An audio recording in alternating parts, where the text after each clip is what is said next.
سلام دوستان عزیز، توی دایرکت سوالی میپرسید که آیا کوچینگ همون مشاوره روانشناسی هست یا نه، یا اینکه کوچینگ با همون منتورینگ و یا مربیگری یکی هست یا نه. من لازم دونستم که توضیحاتی به خدمتتون ارائه بدم بابت اینکه در ادامه با محتواهای زیادی در حوزه کوچینگ و همچنین گاهی منتورینگ یا مربیگری هم با شما صحبت خواهم کرد.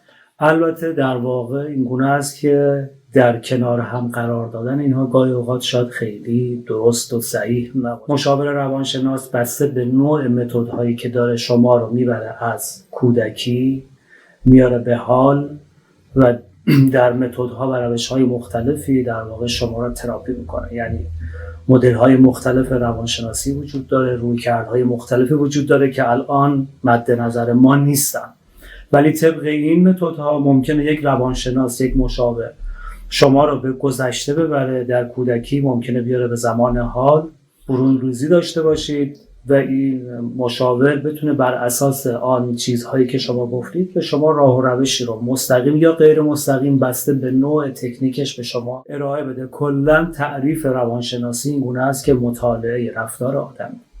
اما در کوچینگ قرار نیست که کوچ بیاد و شما رو تراپی عمیقی بکنه. ممکنه بسته باز به نوع متد گاهی اوقات کار به اینجا برسه، ولی در کوچینگ کوچ حتی نمیاد ذهن شما رو دستکاری بکنه.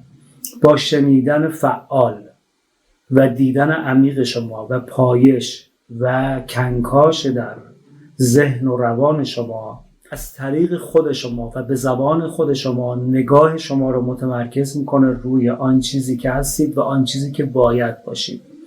بنابراین در کوچینگ این گونه نیست که واقعا احساس کنید حتما باید تراپی بشید. میتواند بین مشاوره روانشناسی و کوچینگ اشتراکاتی هم وجود داشته باشه.